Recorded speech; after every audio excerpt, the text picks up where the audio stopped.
History 1. My daughter called me a stranger, then her diary revealed the truth. I still remember the way she looked at me that morning. It wasn't anger, it was something worse.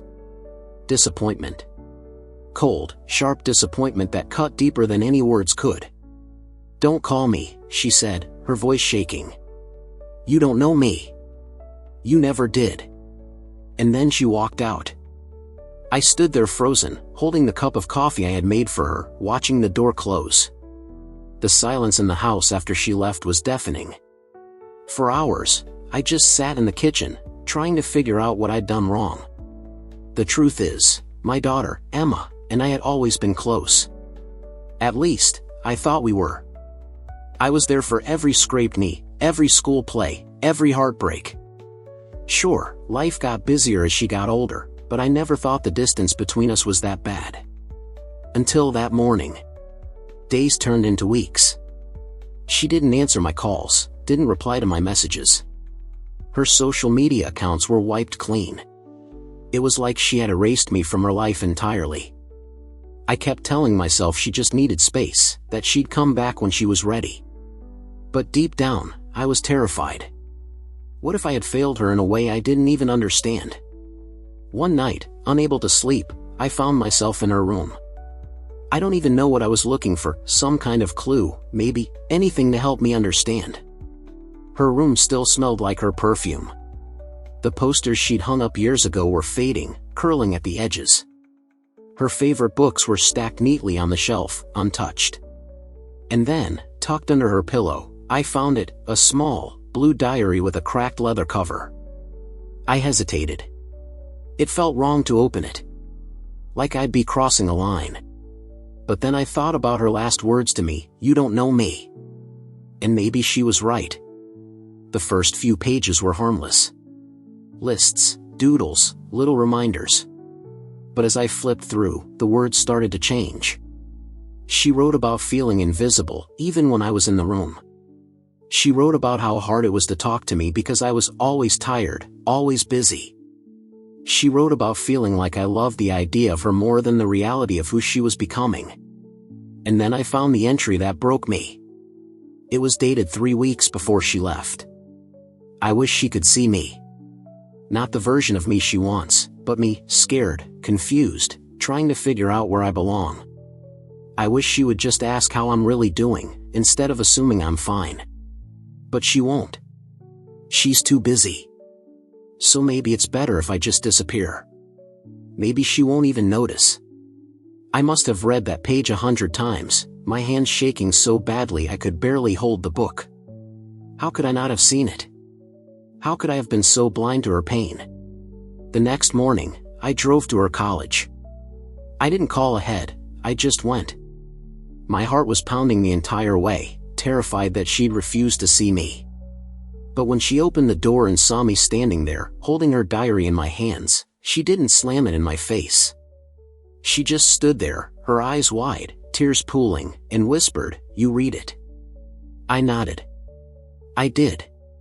And I'm sorry. For everything I missed. For not seeing you. For not asking. For a moment, I thought she might tell me to leave. But instead, she stepped aside and let me in. We talked for hours. She told me about the pressure she'd been feeling, about how alone she'd been, about how scared she was to disappoint me. And for the first time in years, I really listened. I didn't interrupt. I didn't try to fix it. I just listened. By the time I left that night, we weren't magically healed. There were still wounds, still things to work through. But there was hope. And sometimes, hope is enough. Now, months later, we talk every day. Sometimes about big things, sometimes about nothing at all. And every time, I remind myself to listen, really listen, because that's all she ever wanted. I keep her diary on my nightstand now. Not as a reminder of my guilt, but as a promise to her. A promise that she'll never feel invisible to me again. History 2, my son vanished after our fight, then I got a call from his best friend. I can still hear the sound of the door slamming that night.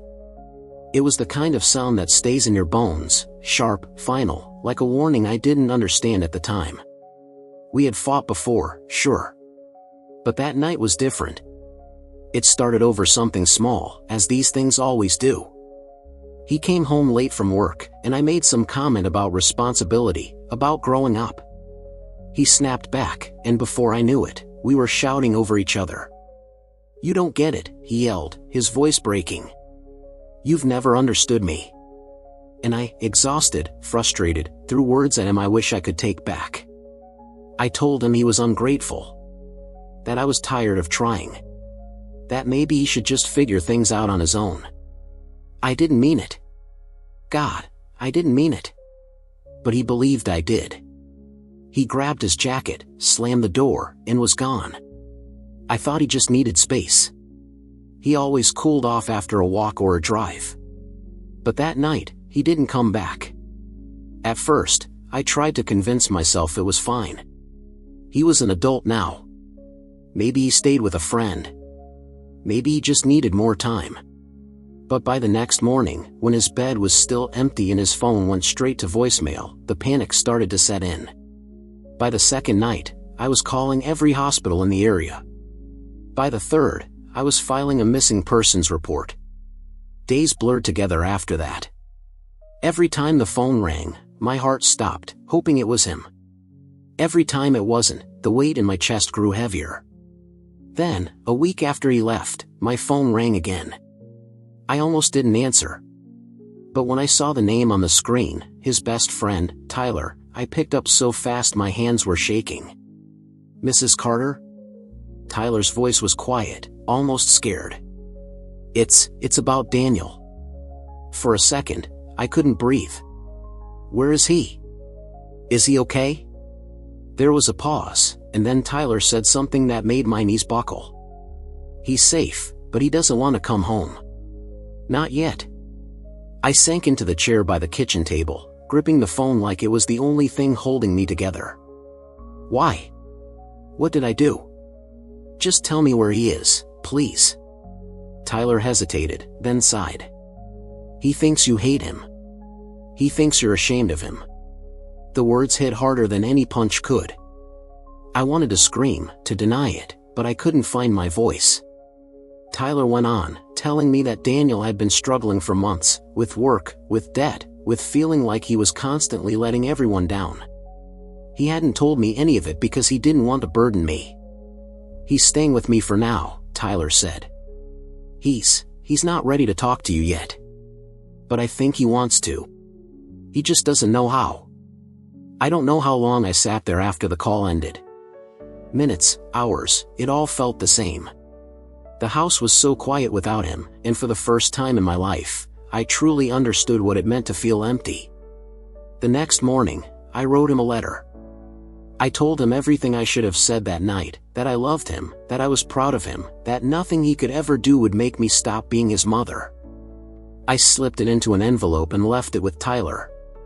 2 days later, my phone rang again. This time, it was Daniel. He didn't say much at first. Just breathed into the phone, like he was trying to find the courage to speak. And then, in the smallest voice, he said, "Mom, I'm sorry. I broke." Right there at the kitchen table, I broke. I told him there was nothing to be sorry for, that I was the one who had failed him, that all I wanted was for him to come home when he was ready. It took another week, but eventually, he did. He walked through the door one evening, thinner, paler, but alive. We didn't talk much that night. We didn't need to. I just held him, the same way I did when he was a little boy, and whispered that I'd never let him feel alone again. Now, months later, things are better. Not perfect, they never are, but better. We talk more. I listen more. And every time he leaves the house, I make sure the last thing he hears is me telling him I love him. Because if I've learned anything, it's that you never know which words might be your last. History 3. My husband said it's over, until I found the letter he never sent. I never thought the man I loved for 22 years would look me in the eye and say, "It's over." It was a Tuesday night, just after dinner. I was rinsing the dishes when he walked into the kitchen, his face pale, his hands trembling slightly. I thought maybe he wasn't feeling well. But then, he said those two words that shattered my entire world. "It's over." At first, I thought I'd misheard him.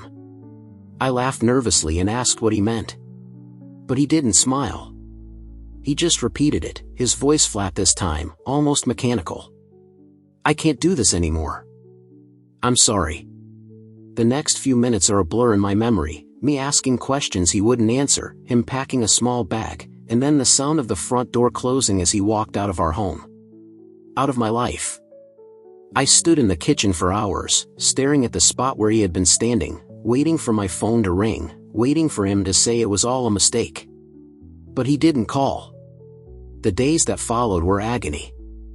I barely slept. Every sound in the house felt hollow, every corner reminded me of him. I searched for answers, replaying every conversation, every moment, trying to find the crack that led to this. But nothing made sense. Friends tried to comfort me, saying maybe there was someone else, maybe he just wanted to start over. But I refused to believe that. I knew my husband. Or at least, I thought I did. A week after he left, I finally found the strength to start cleaning his office. He had always kept it tidy, his desk perfectly organized, papers neatly stacked. But that day, the surface was scattered with documents, envelopes, and one plain white letter with my name written on it. The envelope wasn't sealed.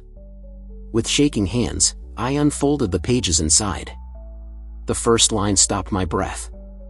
"My love, if you're reading this, it means I couldn't find the words to tell you myself." I sank into his chair, my vision blurring as I tried to take in the rest of the letter. He wrote about how sorry he was for leaving so abruptly, how he had been diagnosed with a serious illness months ago but couldn't bring himself to tell me. He said he didn't want me to watch him suffer. He didn't want me to spend what could be his last months taking care of him, crying over him. He said he thought leaving me would spare me the pain. "I love you too much to let you see me like that," he wrote.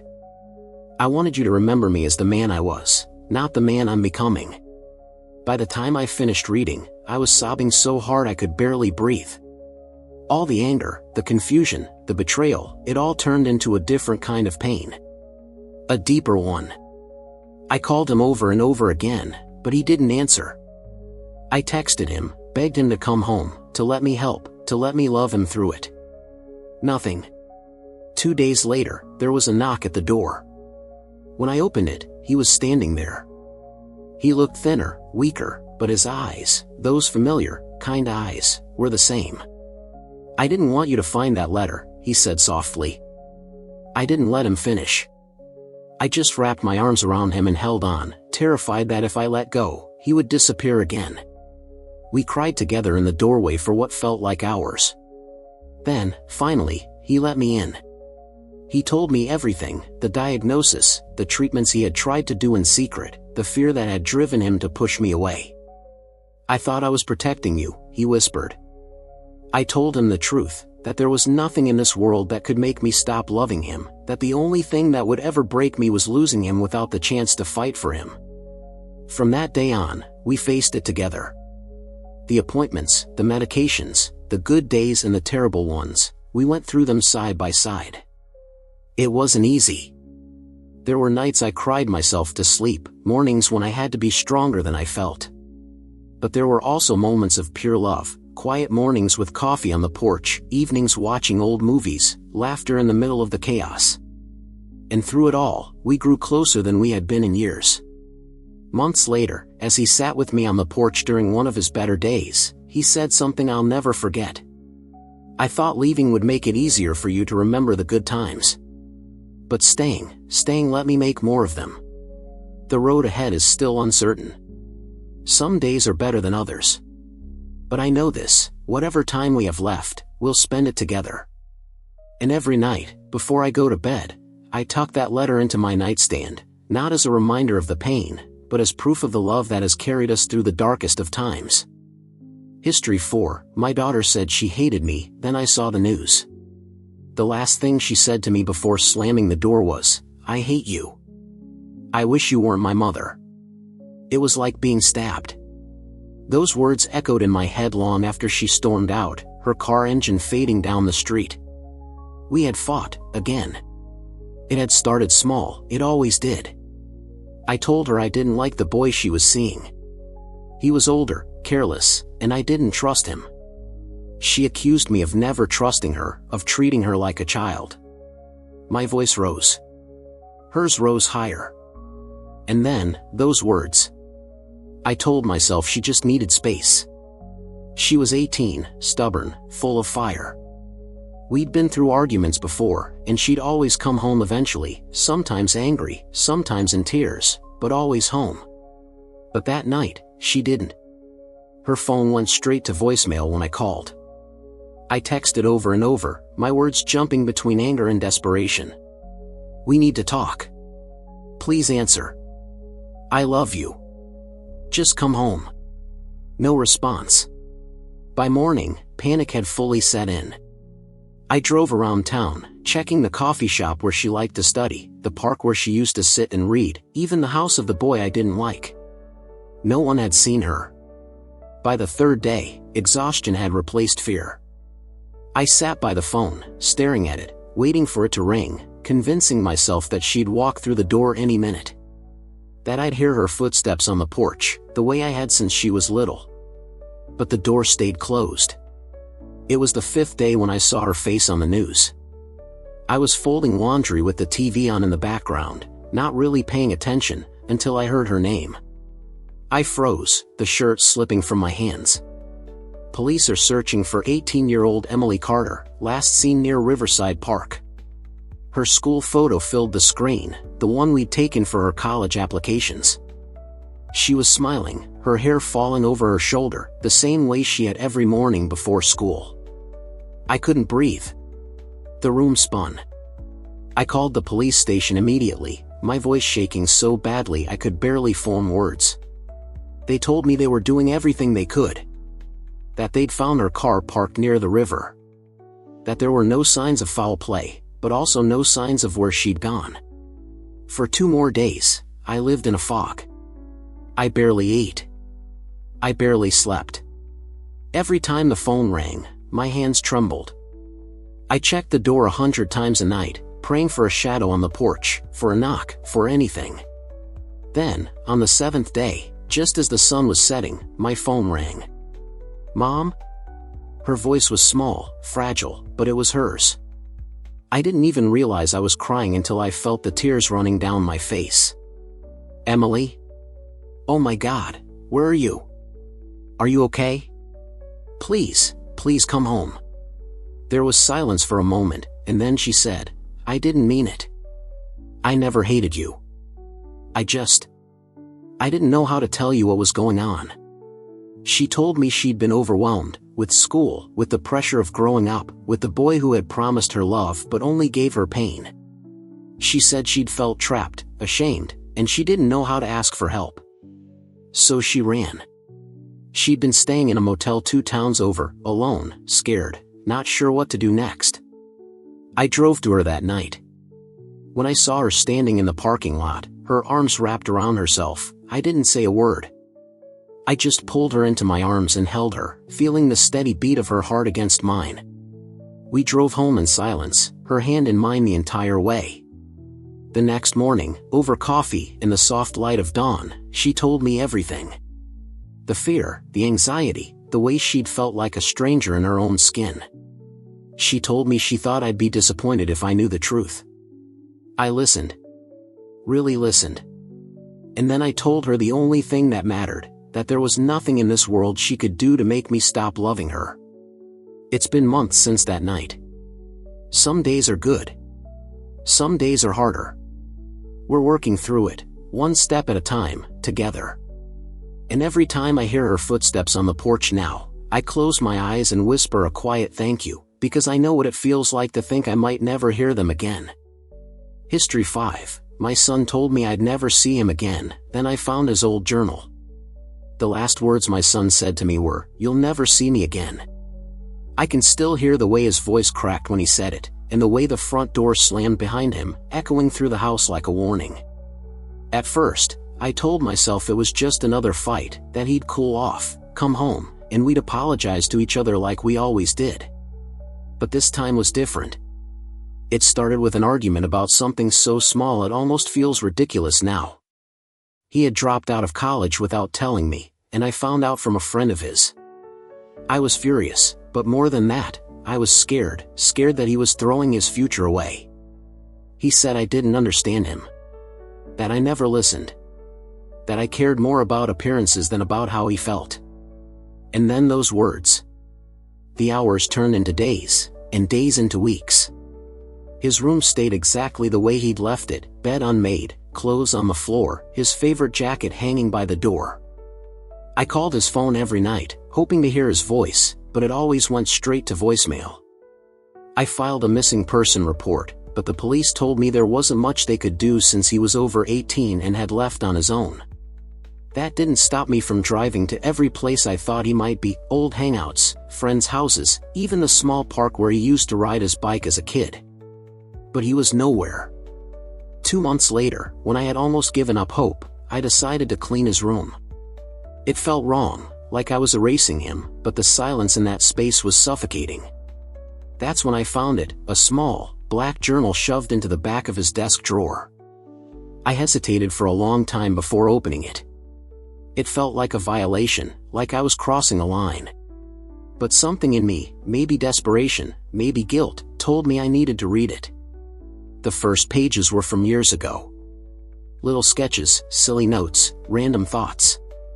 But as I flipped through, the entries grew darker. He wrote about feeling like a failure. About how the weight of my expectations felt like chains he couldn't break. About how he smiled at me during dinner while secretly wondering if disappearing would make everyone's life easier. And then I found the entry that broke me. It was dated just a week before he left. I don't know how to be the son she wants me to be. Every time she looks at me, I see disappointment. Maybe if I go, she can finally be proud, or at least, at peace. I love her. God, I love her. But I can't keep pretending I'm okay. I don't remember dropping the journal, but I remember the sound it made when it hit the floor. I sat there on his bed, clutching his pillow, sobbing so hard I couldn't breathe. All the times I'd told him to try harder, all the moments I'd brushed off his silence as moodiness, they played in my head like a cruel movie. I had been so focused on who I wanted him to be that I never stopped to see who he really was. That night, I wrote him a letter. I told him everything I should have said years ago, that I loved him, that I was proud of him just for existing, that nothing he had done or would ever do could make me stop being his mother. I didn't know where to send it, so I left it on his desk, like somehow, somewhere, he'd feel it. 2 weeks later, my phone rang. Mom? His voice was quiet, hesitant, like he wasn't sure if I'd want to hear it. I didn't let him finish. I told him I loved him, that I'd been waiting for him, that I just wanted him to come home when he was ready.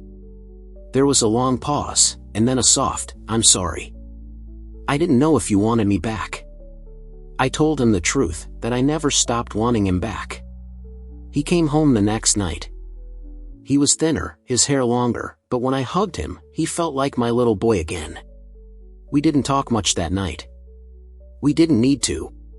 Just having him in the house again, hearing his footsteps in the hallway, was enough. Now, months later, we're still healing. We go to therapy together. We talk, really talk, about the things we used to bury.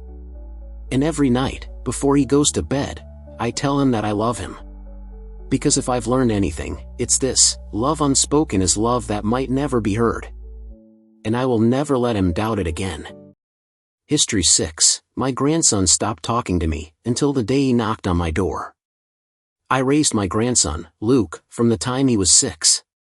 His father, my son, died in a car accident, and his mother wasn't in the picture. From that day on, it was just the two of us. I wasn't perfect, but I did my best. I made sure he had a roof over his head, food on the table, and a safe place to sleep. I went to every school event, every baseball game, every parent-teacher meeting. To me, Luke was my second chance at raising a child, and I poured my whole heart into it. For years, we were inseparable. He'd help me in the garden, we'd bake pies on Sundays, and every Christmas, We'd sit by the tree with mugs of hot chocolate and talk about everything, his dreams, his fears, his plans for the future. But everything changed when he turned 16. At first, it was subtle. He'd spend more time in his room. Stop joining me for dinner. When I'd ask how school was, I'd get a short fine or whatever. I told myself it was just teenage stuff, that he'd grow out of it. Then, one day, he just stopped talking to me. Completely. I'd try to ask what was wrong, but he'd brush past me like I wasn't even there. He wouldn't answer my calls or texts. The house that once felt so full of life suddenly became quiet and cold. I spent nights sitting in the kitchen, staring at my phone, wondering what I'd done wrong. Had I been too strict? Too soft? Had I failed him somehow? And then, one morning, I woke up to find his room empty. His clothes were gone. So were his favorite books and the photo of him and his dad that he always kept on his nightstand. There was no note. No explanation. Just silence. I filed a report, but the police said the same thing they always say about kids his age: he's almost an adult. He probably just needs space. But they didn't know Luke. He wasn't just some runaway. He was my boy. Months passed. I left the porch light on every night, hoping he'd come home. Holidays came and went. Every birthday, I baked his favorite cake, chocolate with peanut butter frosting, and left a slice on the table, just in case. And then, almost a year later, on a rainy Thursday evening, I heard a knock at the door. I opened it, and there he was. He looked older, thinner. His hair was longer, his clothes worn. But it was his eyes that broke me. They were tired, like he'd been carrying something heavy for far too long. For a moment, we just stared at each other. Neither of us knew what to say. Finally, I whispered, "Luke?" His voice cracked when he said, "Grandma, I'm sorry." I pulled him into my arms, and for the first time in months, I felt like I could breathe again. We sat at the kitchen table for hours that night. He told me everything. After his dad died, he'd buried a lot of feelings: anger, sadness, confusion. He'd never talked about it, never let himself grieve. And when he got older, those feelings started to eat him alive. He'd fallen in with the wrong crowd, people who promised him they understood, but all they did was lead him further away from himself. He said he didn't call because he thought I'd be disappointed in him, that I'd stop loving him if I knew the truth. I told him the one thing I should have told him more often: there is nothing you could ever do to make me stop loving you. We cried together that night, big, ugly tears. And for the first time in so long, I saw a bit of that little boy who used to follow me around the garden, asking a million questions about the tomatoes. Now, things aren't perfect. Healing takes time. Some days, he barely talks, and I have to remind myself to be patient. Other days, we sit in the backyard and drink lemonade, and it almost feels like it used to. But the difference now is that he knows, truly knows, that this is his home. That no matter how far he runs, there will always be a place for him here. Every night before bed, I leave his light on, even though he laughs and says he doesn't need it. I tell him it's just in case. Because if I've learned one thing through all of this, it's that sometimes, all someone needs is to know the door is still open. History 7, my daughter walked out of my life, then sent me a box. I still remember the sound of the door slamming that night. My daughter, Emily, had just turned 21, and we'd been fighting more and more. I thought it was just growing pains, the kind of tension every parent and adult child goes through. But that night was different. "You never listen to me," she yelled. "You think you know what's best for me, but you don't. Not anymore." And just like that, she was gone. At first, I told myself she'd cool down and come back. She always did. But days turned into weeks, and weeks turned into months. My texts went unanswered. My calls went straight to voicemail. I sent letters, emails, even messages through friends. Nothing. It was like she'd erased me from her life. The silence was unbearable. Every corner of the house reminded me of her. The photos on the wall, her childhood trophies on the shelf, the little note she once left on the fridge that said "Love you, Dad." I couldn't bring myself to take any of it down. I kept wondering what I'd done wrong. Was I too strict? Too controlling? Did I push her too hard? I replayed every conversation we'd ever had, trying to figure out the moment she decided she didn't need me anymore. Then, one rainy afternoon, nearly a year after she left, I came home to find a package sitting on the porch.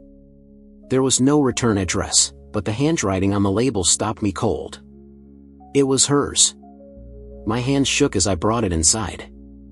I sat at the kitchen table, the same table where we used to eat pancakes on Saturday mornings, and just stared at it. Part of me was terrified to open it, afraid of what I'd find. Inside was a small wooden box, the kind you might find in an old antique shop. On top, there was a note in her familiar, looping handwriting.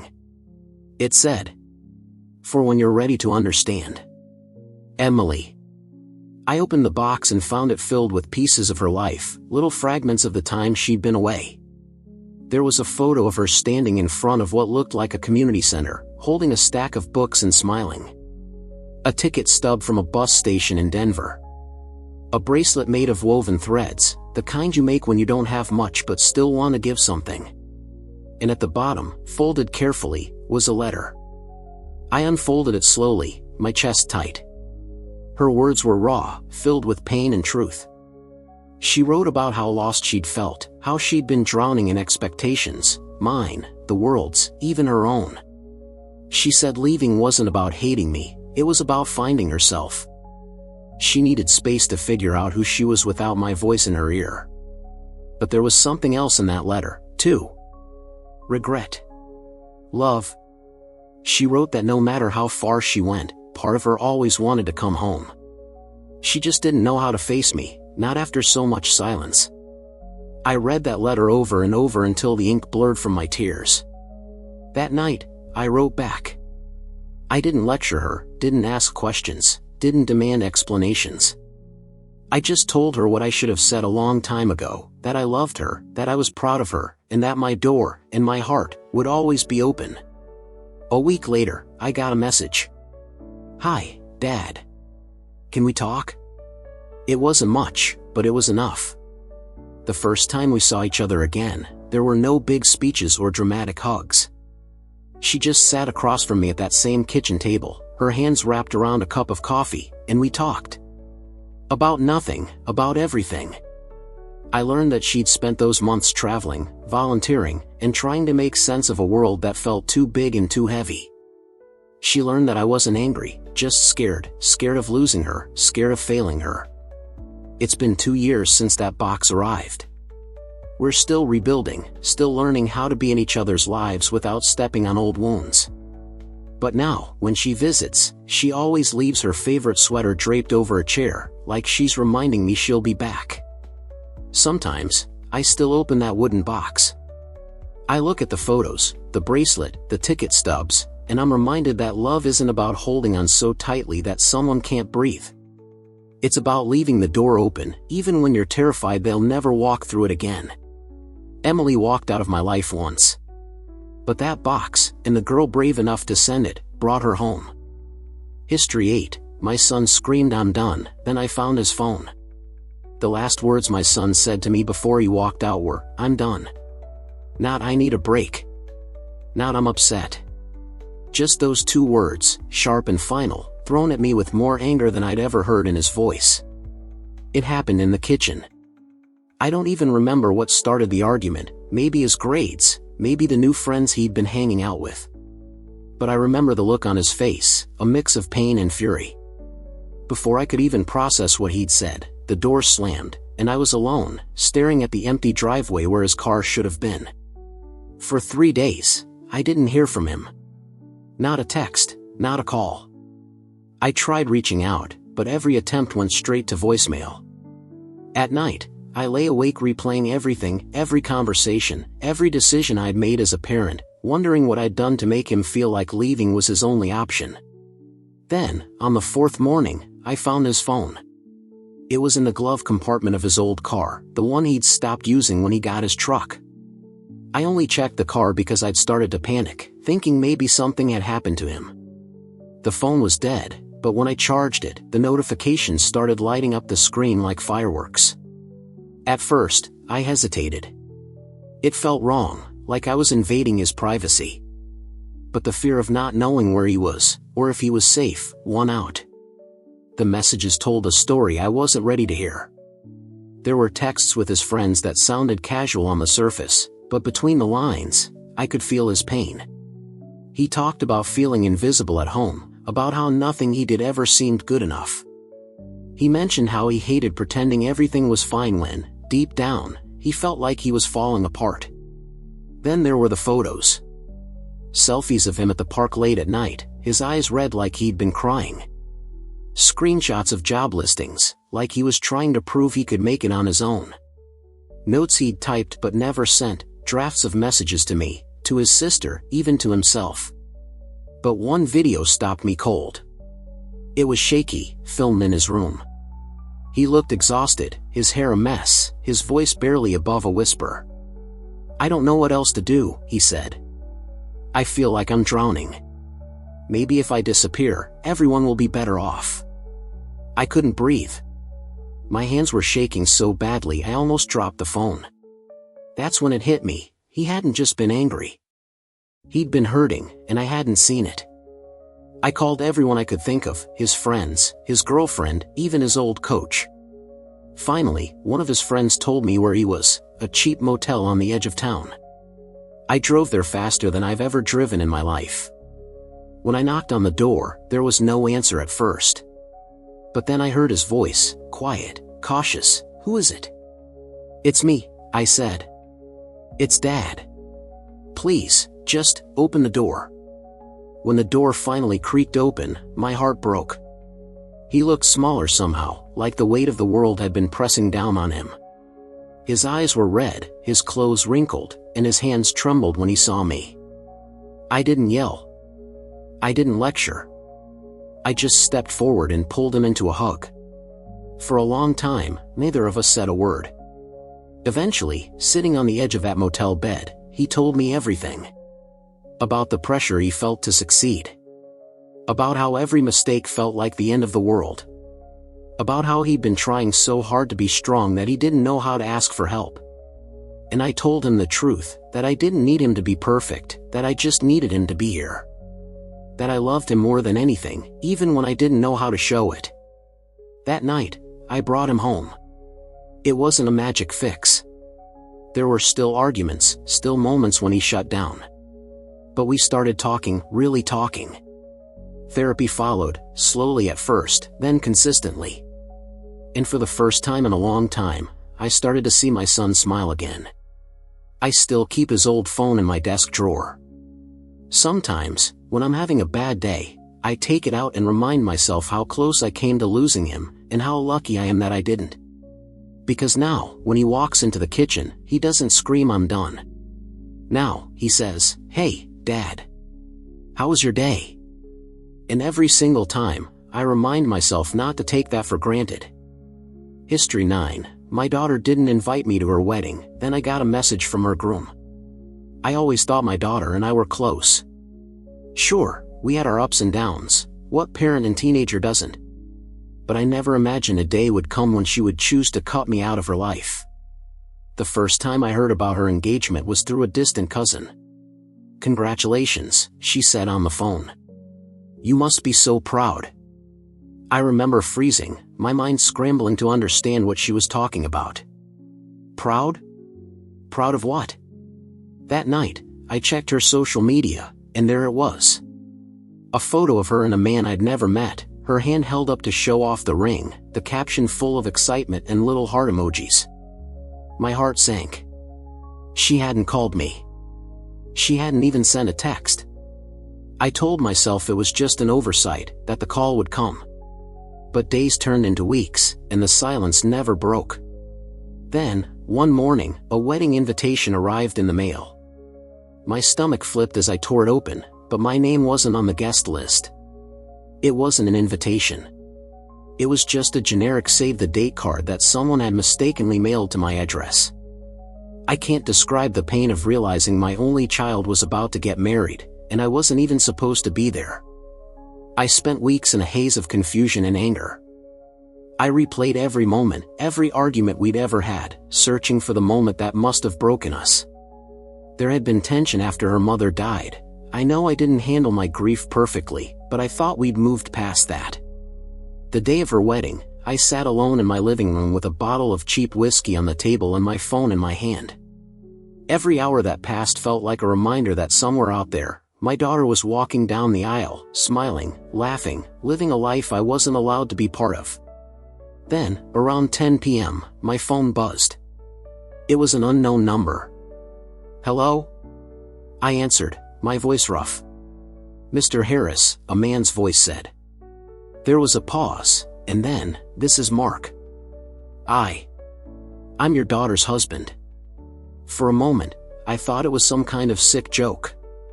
But then he started talking, and I realized it was real. "She doesn't know I'm calling you," he said. "But you deserve to know the truth." I gripped the phone tighter, my chest aching.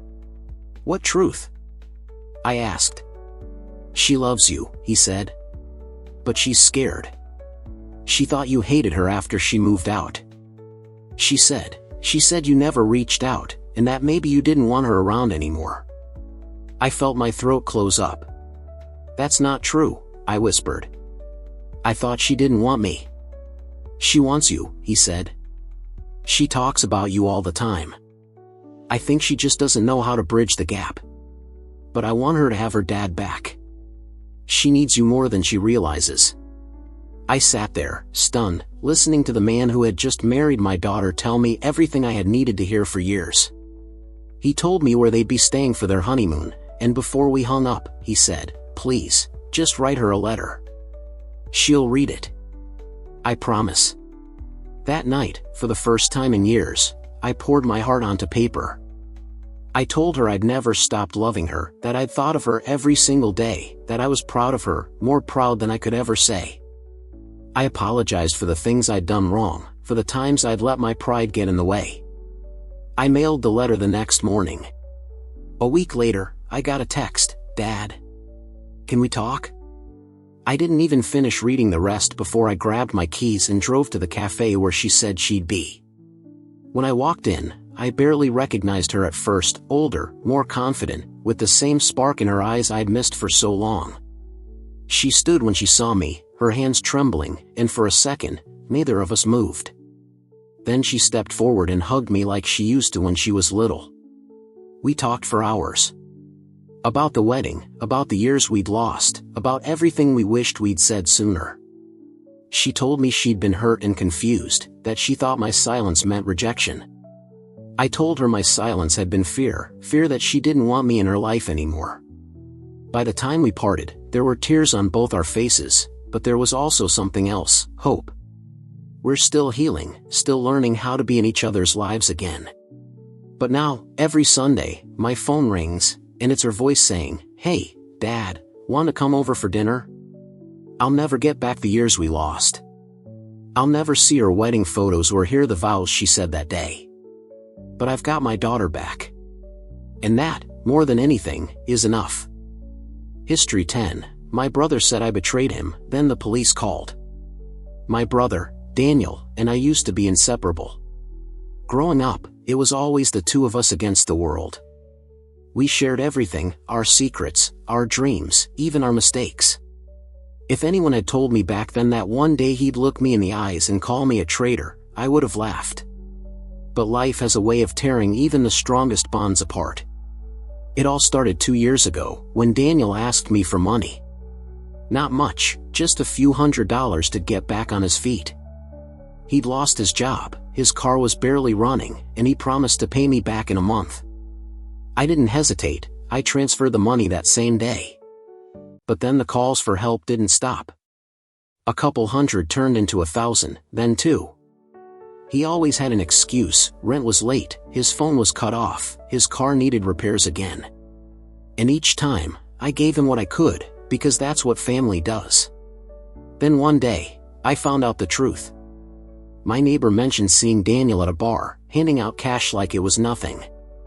I confronted him, and after a long, tense silence, he admitted it: he was gambling. Worse, he was in deep debt with people you don't want to owe. I didn't yell at him. I didn't cut him off. I offered to help him get clean, even found a support group he could join. But he refused. The breaking point came when my mom called me crying one night. Daniel had shown up at her house, asking for money, and when she said she didn't have any, he'd screamed at her, accused her of favoring me, and stormed out. That was when I made the hardest decision of my life. I stopped giving him money. The next day, he came to my apartment. His face was red, his hands shaking, and before I could even open my mouth, he spat out the words that still haunt me. "You betrayed me," he said. "You turned your back on me when I needed you the most." I tried to explain that I loved him, that I wanted to help him but couldn't feed his addiction anymore. But he didn't want to hear it. He slammed the door on his way out, and that was the last time we spoke. Weeks passed. I sent texts, left voicemails, even drove by the places I knew he hung out, but it was like he'd vanished. Then one night, just past midnight, my phone rang. The number was unknown, but something in my gut told me to answer. "Is this Michael Harris?" a voice asked. "Yes," I said, my stomach dropping. "This is Officer Rodriguez with the city police. I'm calling about your brother, Daniel." For a moment, I couldn't breathe. Is he dead?" I whispered. "No, sir," the officer said, "but he's in custody. He asked us to call you. They told me he'd been picked up outside a pawn shop, trying to sell a stolen watch. It wasn't violent, they said. He'd cooperated. But he was in bad shape, thin, shaky, clearly not sleeping or eating much." I drove to the station that night. When they finally let me see him, I barely recognized the man sitting on the other side of the glass. His eyes were hollow, his cheeks sunken, his hands twitching like he couldn't keep them still. "Mike," he said, his voice breaking. I didn't know who else to call. I wanted to be angry, but all I felt was this crushing sadness. I told him I'd help him, but only if he let me. No more lies, no more manipulation. He stared at me for a long time, and then he nodded, tears running down his face. Getting him out of that cell was just the beginning. The weeks that followed were brutal: meetings with lawyers, rehab appointments, endless late-night talks where he confessed things I wish I'd never had to hear. How deep the gambling went. How scared he'd been of the people he owed. How close he'd come to doing something irreversible. Slowly, things started to change. He got a job at a warehouse. He moved in with a friend who didn't drink or gamble. He started showing up to family dinners again, quiet but present. It's not perfect, recovery never is, but for the first time in years, I have my brother back. Sometimes, when we sit on my porch with a couple of beers, he looks at me and says, "I'm sorry for what I said. You didn't betray me. You saved me." And every time, I tell him the same thing: I never stopped being your brother. Not for a second. Looking back, I realize now that love doesn't always mean saying yes. Sometimes, the most loving thing you can do is to walk away, not because you've given up, but because you're holding the line until the person you love is ready to come back. Daniel came back. And I thank God every day that I picked up that phone when the police called. History 11, my daughter blocked my number, then I saw her in the hospital. I don't even remember when things started to fall apart between me and my daughter, Emily. Maybe it was 1,000 little arguments that built up over time, or maybe it was that one night when I said things I can never take back. What I do know is that one morning, about a year ago, I woke up, reached for my phone to text her, and realized I couldn't. She had blocked my number. At first, I thought it was a mistake. Maybe her phone had glitched, or maybe she was just upset and needed some space. But then I found out she'd blocked me on everything: calls, texts, even social media. It was like I'd been erased from her life. I wish I could say I didn't deserve it. But the truth is, I'd been too hard on her. Emily had always been independent, even as a little girl. She wanted to figure out the world her way, and I wanted to protect her. I told myself it was love, but to her, it must have felt like control. The silence was unbearable. Weeks turned into months. I left messages on her voicemail even though I knew she'd never hear them. "I love you," I'd say. "Please call me. Just let me know you're okay." Then one evening, around 10 p.m., my phone rang. It was an unknown number, and for a moment, I considered ignoring it. But something told me to pick up. "Is this Mr. Miller?" a woman's voice asked. "Yes," I said, my heart already pounding. "This is St. Luke's Hospital. Your daughter, Emily Miller, was admitted tonight. You need to come down here as soon as you can." I don't even remember the drive. I just remember my hands shaking on the steering wheel and the way my chest felt like it was caving in. When I got to the hospital, the nurse at the front desk didn't need to ask who I was. She just looked at me, her expression softening, and pointed me toward the ICU. Emily was lying there, hooked up to machines, her face pale against the white sheets. There was an IV in her arm and a bandage on her head. For a moment, I just stood there, frozen, until a doctor came over and explained what had happened. She'd been in a car accident. Her friend had been driving, and they'd swerved to avoid a deer. The car had flipped. Emily had a concussion, some bruised ribs, and a broken arm, but she was alive. Alive. When I finally sat beside her bed, I didn't know what to say. I just held her hand and whispered, "I'm here, sweetheart. I'm right here." She woke up a few hours later, her eyes glassy and confused. When she saw me, she didn't speak right away. She just stared, as if trying to decide whether I was real. Then she whispered, "Dad." I don't think I've ever felt so much relief in my life. We didn't talk about the fight right away. There were no apologies, no explanations. Just silence, broken only by the beeping of the heart monitor and the hum of the machines. But I didn't care. She was there, and she was breathing, and that was enough. Over the next few days, while she recovered, we started to talk. Slowly at first, about the nurses, about the food, about anything except the big things between us. But then, one night, she said, "I blocked you because every time we talked, it felt like you were judging me. Like nothing I did was ever enough." Her words cut deep, but they were true. I swallowed hard and told her the truth too. I was scared, Emily. Scared of losing you, scared you'd make choices you'd regret. But in trying to protect you, I pushed you away. I'm so sorry. She didn't say anything right away. Then she squeezed my hand and said, "I never stopped loving you, Dad. I just didn't know how to be around you without feeling small." That was the moment I realized this wasn't just about the accident. It was about everything, years of miscommunication, unspoken expectations, and the walls we'd built between us. The accident didn't fix everything overnight. When she left the hospital, she went back to her apartment, and I went back to my house. But now, she answers when I call. She even texts me sometimes, little things like, "Made it home safe" or "Saw a dog that reminded me of ours." It's not perfect, and maybe it never will be. But we're trying. And trying is enough. Sometimes, when I think back to that night, I wonder what would have happened if I hadn't answered the phone. If I'd let it ring, thinking it was another spam call or a wrong number. I don't dwell on that thought for long, though. Because the truth is, I was there.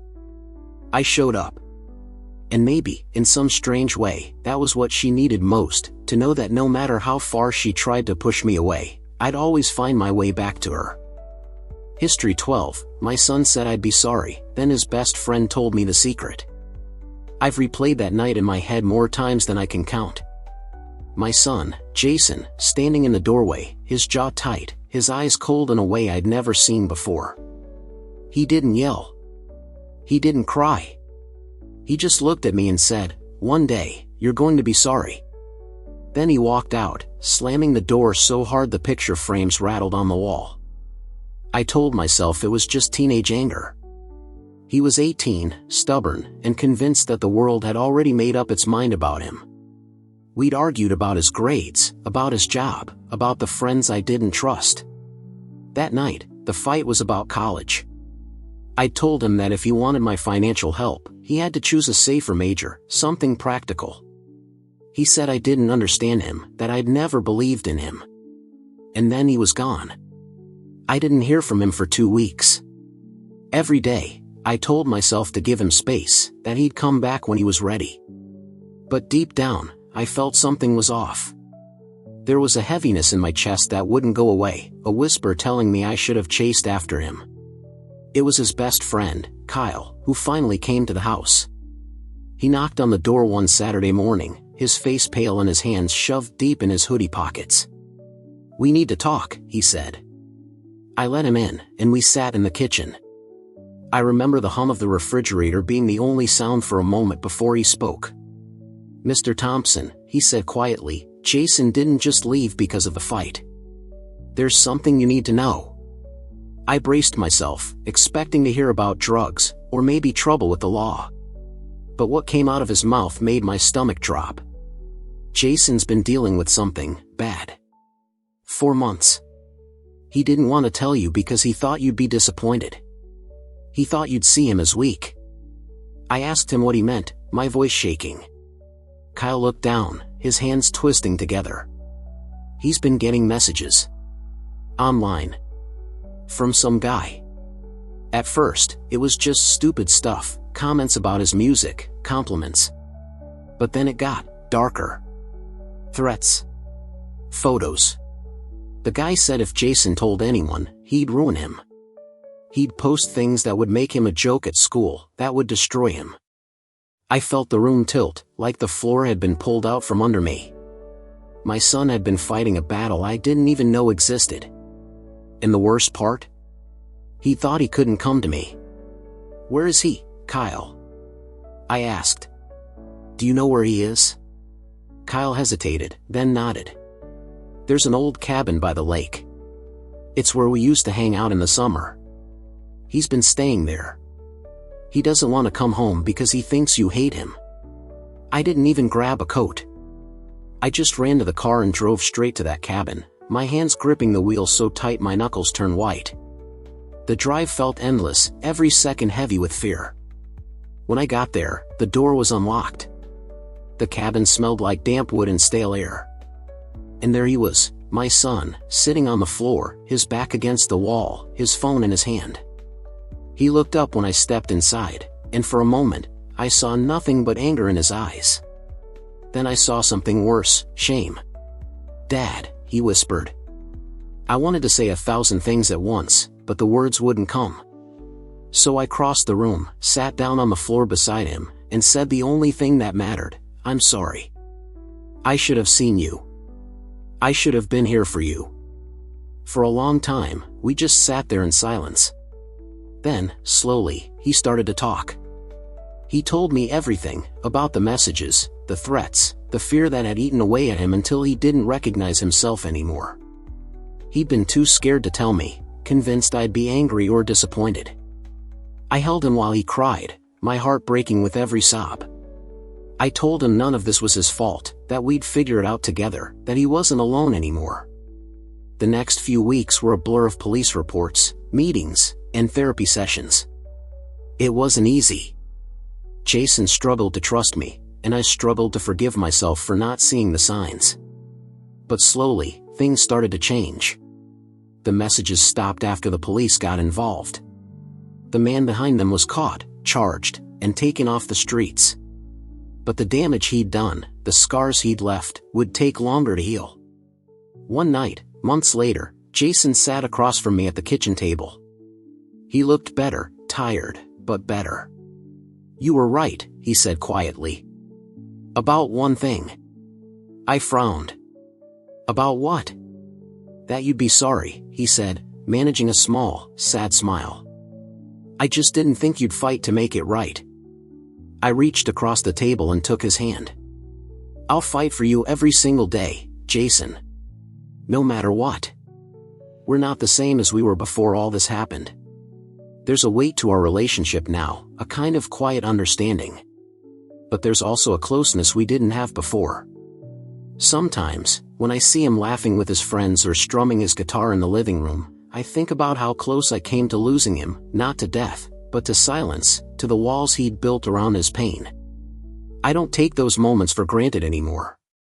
Because now I know that the worst thing a parent can do is assume their child knows they can come to them. You have to say it. You have to show it. Every single day.